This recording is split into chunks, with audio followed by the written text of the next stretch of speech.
Hello and welcome to this very special show. Today I'm in conversation with Mr. Gautam Singhania, who's the Chairman and Managing Director at Raymond Group. Mr. Singhania, great to have you on the show, and thank you very much for talking to BTVi. I'll begin by asking you about your passion, and your passion for fast cars is well known. You, of course, have also been the first Indian driver to win the race in Ferrari Challenge Europe Championship in 2015. We all know you as somebody who's enthusiastic and equally driven. When do you find time, and when did it all start, like your love for cars? I really want to know that at the start. Well, I think I've had a passion for cars since I was a child. It's well documented that I used to have a go-kart, and I started with that, and then a Premier Padmani. But then slowly moved on to a bit of racing locally. But then time was never there, and dived into business, learning business, and that became a priority of life. It's only 3 or 4 years ago I said that, I got the bug again, and I said, let me just go and, I always had it in me to say that I want to know how good I am on a global scale. Are we just, quick or not quick? It was one of those personal ambitions, and that's how this whole thing started, about getting in the Ferrari Challenge and racing there. So I think overall it was, one of those things that made me much more disciplined today, changed the way I live. The fallout of that has been that I've become very fit, which is something I always wanted to become. And then when you take up any sport, and if you're going to compete in any sport at a pro level, you bring in a lot of discipline into your life. Absolutely. And then that becomes a way of life. And once you learn the way of life of discipline, I think no other way is acceptable, because whilst discipline looks very difficult at one level, but I think if you become disciplined, you get a lot more pleasure out of life. Absolutely. I think that's a big message for people who look at it and want to sort of get big in that area. But tell me, did it never occur to you to convert your passion into business, to do something related to cars as part of... No, I think, never mix up emotion in business, passions in business, unless there's a business model in it. Sure. It's very easy to go, because most people who've done it for an emotional reason have made the wrong decisions. Unless you got scale in that business and you're willing to go the long run, and look at it as the business. If you're passionate about your business, it helps. But don't make your passion into your business. Be passionate about your business. Slightly different. Slightly different. So it never really came... there's been temptations. I wanted to get into adventure tourism, and I was looking at buying a company. We looked at getting into aviation, and whilst you did all the homework, you then said, it's not making sense. It makes a lot of sense, but what happens is that we don't plan that if it goes wrong, what happens. So we always hope for the best, but you got to plan for the worst. And if we've done in the past, I've done small businesses. When you're too passionate about something too small, there's a disproportionate of time investment in it. True. And if you're so passionate, then you want to make it work, but then it takes so much time, and the time-reward ratio is too low. Fair enough. That's a fair point taken. Now, coming back to your business and the core of Raymond Group, there's lots that has happened. We've seen it over the years, especially when you took on in 2000. It's been 16 good years. Lots of changes, restructuring, and so on that one has seen. Seeing all of that, where do you see, and what's really the goal of Raymond Group now? Having yourself entered into multiple, traditionally it was just the fabric or linen fabric company, but it got into more businesses and verticals and so on. Where do you see Raymond Group? What's the ultimate goal for Raymond Group from your perspective? Well, if you looked at it in 2000, we were not just a fabric company. We were a company that makes cement, steel, filament, and stuff like that. So we got rid of all of that, and we came back to... We're talking post 2000, so we came back to the core of knitting. I think Raymond in the decades has evolved. I think we were first, if you go back historically, we made fundamentally woolen fabrics. Then we did poly-wool fabrics, which expanded the size. Then we did polyester viscose fabrics, which is a different market. Now we're doing a lot of cotton fabrics. We're doing linen fabrics. I'm not preempting your question, but we just launched the Khadi initiative. Yes. I think Khadi can become very big for us, and it's something Make in India, Prime Minister's vision. It can become something really big, and we can talk about that separately, because I'm sure you want to talk about it. But I think the only thing that's constant is change. You've got to keep evolving yourself. Our brands have become bigger. We got Park Avenue Parks, Color Plus, now Raymond Apparel. So apparel brands have become stronger. FMCG is becoming stronger. So you keep evolving with the environment. But you want to stick to being a hardcore fabric and linen? Yeah, so we are a textile apparel company. So I'd say a lifestyle company. So FMCG is part of the lifestyle space. Now, where this lifestyle can expand to is a different discussion. But right now, I think we've got enough on our plate if you just focus on the fabric and apparel That's part right. of it. So there's enough and there's lots, and hence I want to understand from you what is the focus area that you would want to sort of engage in to grow from I think there. apparel is a big focus area. Yeah. It's a huge area where we've got the power of two brands which we've decided. We've got 4 major brands. We're focusing on 2. We're focusing on Raymond and we're focusing on Park Avenue. Yeah. And I see these 2 brands can become really big. Now Raymond per se is a very big brand already. That's right. So to do apparel in that is a natural progression. Park Avenue is the #1 brand today in the country. That's growing. Parks is growing in a completely different niche and Color Plus is growing in a different niche.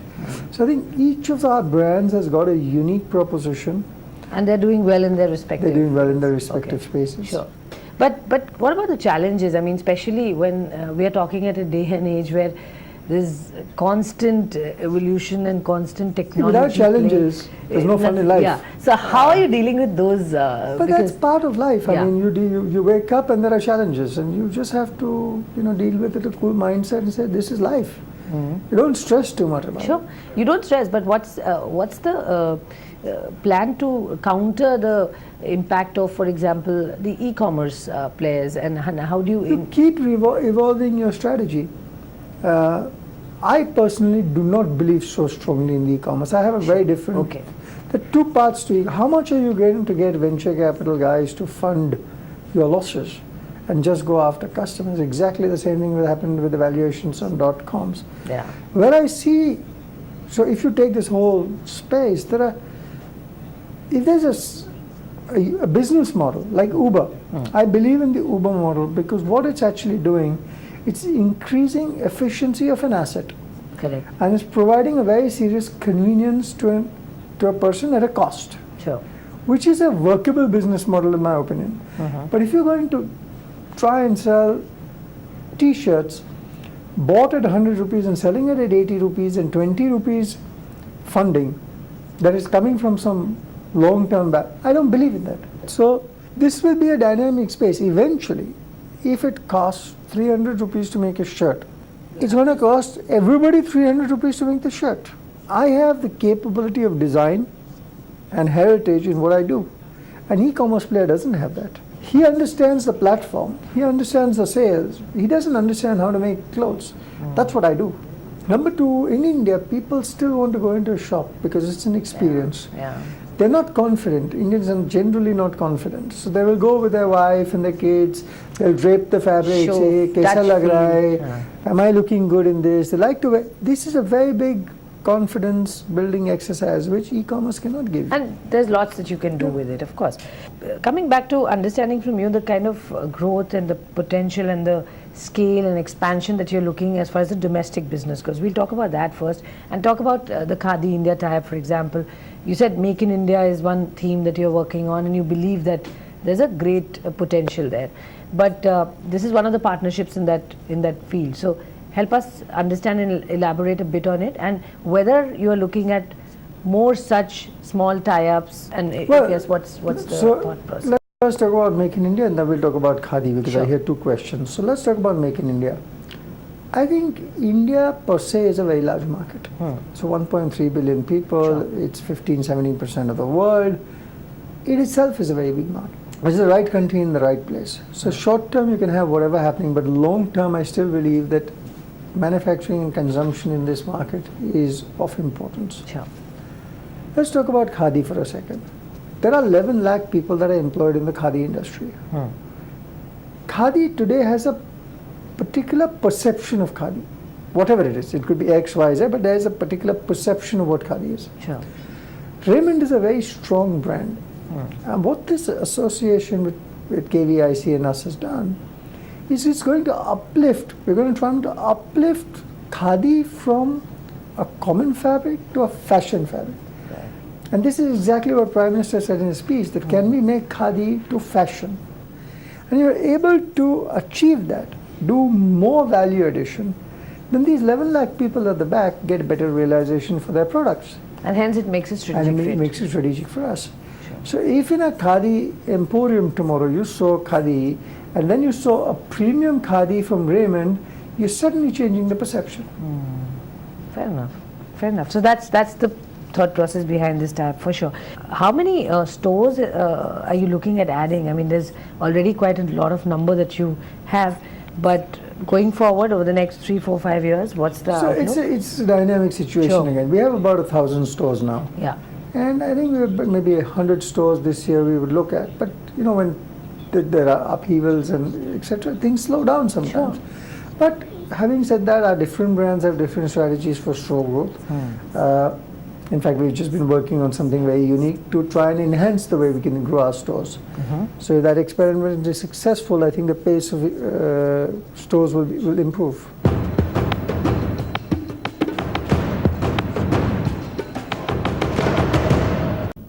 On export, I wanted to ask you, because you had a plant in Ethiopia which gave you some bit of advantage on the access to US and European markets.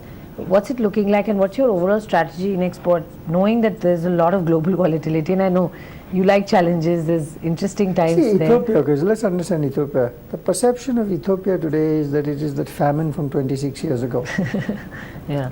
Today, Ethiopia is the headquarters for the UN.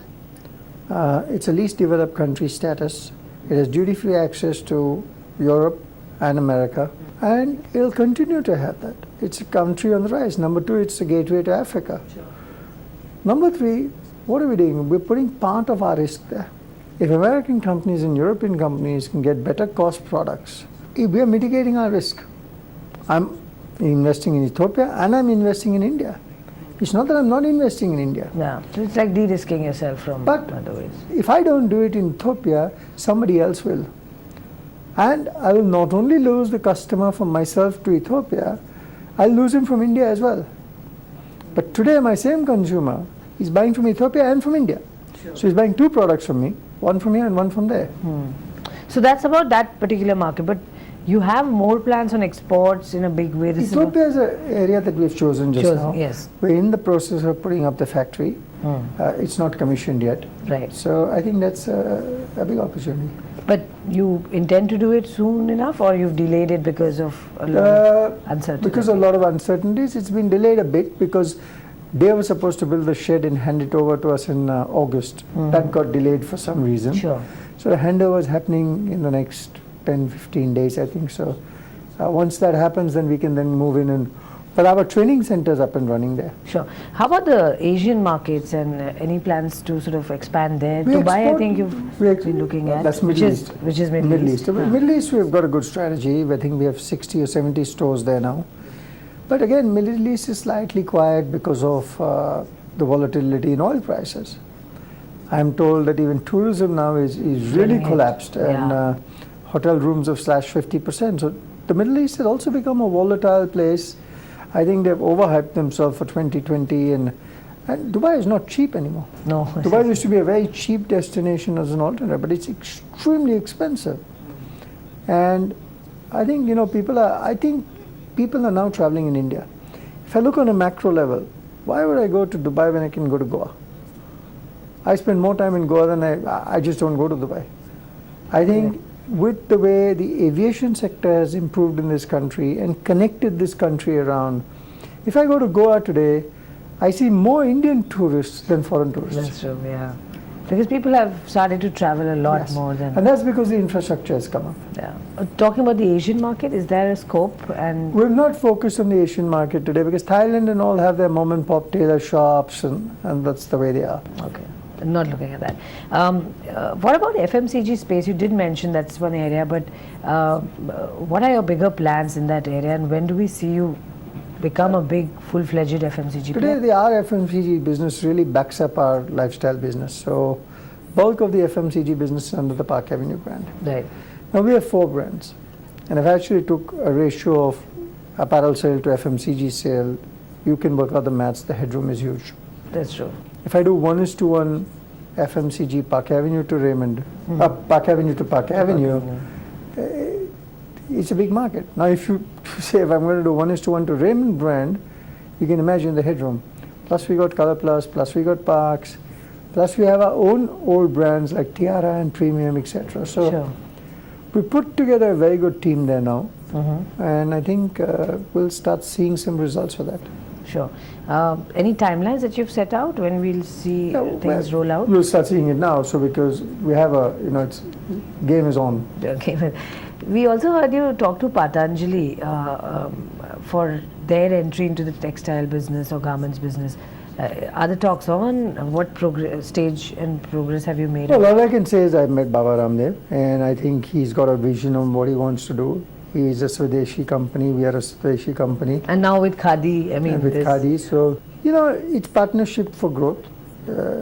Obviously, if he wants to get into a space we understand, I'm sure we'll find some synergies. So talks have progressed. Is there any? I think it's too confidential to talk about. Okay. I want to also understand from you on the manufacturing plants that you have right now in India, with the demand-supply ratio and streamlining. How is it looking? Are you looking to expand, or you want to curtail? Right now, we have capped our capacities because I think we've got enough capacity to meet the demand. And also I want to make our company asset-light model. So outsourcing opportunities are becoming easier today. So whilst we want to control the manufacturing where the technology is controlled, but not everything sells high-end. As you expand your business, you start going a little more, below the pyramid, and therefore you need more basic products for that. Sure. Which outsourcing becomes much easier. So currently we're just increasing the efficiency in our manufacturing and utilizing the capacity. I want to understand from you the plans on the non-core business. You have quite a few. There's auto component business, there's aviation, and so on. Well, like I've done in the past, we had non-core businesses which we sold. Sure. As and when there's an opportunity, we'll always look at divestment. Okay. I have no issue with that. But today they're doing very well for us, and I don't see any reason. Right. But according to you, if at all you're looking to sort of offload stake in some of the businesses that are not making sense at this point? We'll do whatever creates value for the shareholder. Sure. That's a very clear mandate in the company. Today those businesses are, every business is for sale at a price. Correct. We're in the business of making money. But are you looking to raise some money through some sale this year? Is there some? Like I said, it's an ongoing process. Okay. It's nothing. Sure. Demonetization. Eventually, again, it is about creating shareholder value. We'll do what's the best to create shareholder value. Sure. On a philosophical level, if the company does well with the land, I do well because I'm the largest shareholder. So at the end of the day, it benefits me and it's a win-win. So it's a win-win for everybody. Sure. So we have to do whatever is best for the company. And you are doing that. Fair enough. Tell me, demonetization. There's so much being talked. There's 1 month that we complete on it. The kind of problems people have faced, or the landmark achievement by the government to curb black money. What's your own understanding and your assessment of this move by the government? Do you think it's a good step in that direction, or the way it was handled is correct? See, I'm not an expert to comment on this, and I'm not even a banker, so I don't even understand this. Sure. But as a corporate India. But I think the Prime Minister's intentions are very good. He obviously knows what he's doing. And to get black money, fake money, terrorism money out of the system is obviously very good. It's going to take time, and there's going to be pain. And eventually, we never look at short term, we look at long term. So if this is going to give long term benefit, which is what all the economists say and the bankers are saying, etc., then I think it's very good for the country. Even the short term pain is something that will eventually die out. No pain, no gain. At the end of the day, if there's no pain, there's no gain. If any landmark decision you want to take, whether it's going the first day you want to go to the gym or whether you want to demonetize, it's going to start with pain. Sure, good point. On the GST bit, because again that's very interesting, taxation finally coming under one umbrella, but there's so much back and forth, and the latest we hear is that the government is now looking to sort of push the timeline beyond the April 1st because they're not able to get consensus. Your views on the GST finally coming through, and you're hopeful of the April 1st timeline? Well, one is hearing exactly what you're saying, that that timeline might get pushed forward 3-4 months. I don't know what the exact date is. But yeah, again, philosophically and principally the right thing to do, to bring all the taxation together. Now, it depends which business falls in which slab. So in short term, it could be inflationary. I don't understand the exact implications, but it could be inflationary. But again, long term, it will settle down. But this has to happen, and it will. The whole talk about the cess that's been added now beyond, over and above the taxation that we're talking, and that is again going to be very high. Luxury cars, for example. It is what it is. It is a new playing field, and I think water will find its own level. I must compliment the Prime Minister that he's taking some very tough decisions, and because he's got full majority, he can do it. But somebody's got to do it. And if you're going to, we should never look at 3 months and 6 months out. In fact, with this whole demonetization and what's happening in the market, there is a bit of negativity, but I'm actually looking at it positively, because I believe every tough period makes the tougher and the weaker fall by the wayside. So for me, this is a great opportunity. And you see it as a positive step. But you know, a lot of people argue that not much has changed on ground, and it's not about 6 months or 1 year. It's been good 2.5-3 years now, closing around that. For this government to have come in and talked about FDI liberalization and so on, the investor sentiment is still weak. The demand pattern has not changed a lot. In fact, the consumption has gone down. Let's look at other economies in the world. How many are doing better than us? How many? But we always have been the bright spot, and everybody sort of bet big. We are consumption-led story and so on. Sure, things take time. Things take a lot of time. I mean, to get GST through is not a small thing. I mean, no other government has been able to get it through. So to get GST is a big thing out of the way. Let's a lot of people look at it negatively. Let's be positive. Globally, tell me, look at what's happening in Europe. It's a disaster. Look what's happening in America. I mean, what, 0.5%, 1% growth? We're talking about 7.5% in our country. Even China is slowing down. Look what's happening in the Middle East. We know what's happening in Japan. UK. Look everywhere. So what are we talking about? I think we are far better off than most countries in the world. But what's your own assessment of the rural demand coming back? Because everybody thought the monsoon was good. There's more money in the hands of people with the 7th pay commission getting cleared. But we've not seen that happen even this festive season, which has gone by. This is before demonetization that we spoke. The demand, somewhere people are still apprehensive on spending. I don't see that in my business. No. Very strong on demand, urban and rural. We're chugging along with a high growth rate. Obviously, demonetization has had its effect, but I didn't see any issue with that. Do you think people are spending and there's not much absolutely. of a change in that sense? All right. Just final comments before I wrap up on where do you see the profitability of the company? Because a lot of analysts still argue that there's a lot that they expect from Raymond on being more focused, being more aggressive. They've not seen that bit so we've far. taken a lot of decisions in the last 24 months. Sure. On the governance side, people's side, etc. I know, manpower rationalization, that's everything. And I think you'll start seeing the results now, because quarter on quarter, I think last 6 quarters, quarter on quarter, we were better. So you'll start seeing the results. We have a 2020 vision, 2020 business plan, and I think we're on the right track. So what is the 2020 plan? What does it say? It might take me a day for you to explain to you. No, if you can sum it up for somebody who's there are numbers out there, what we want to do with the business. It's fully detailed outline, and I think we're on track to deliver. 20% profitability, is that something you think I can't you'll be able because to different achieve? businesses have different numbers. Sure. But as a group, you think you'll be As able a to group, get we'll do well. by?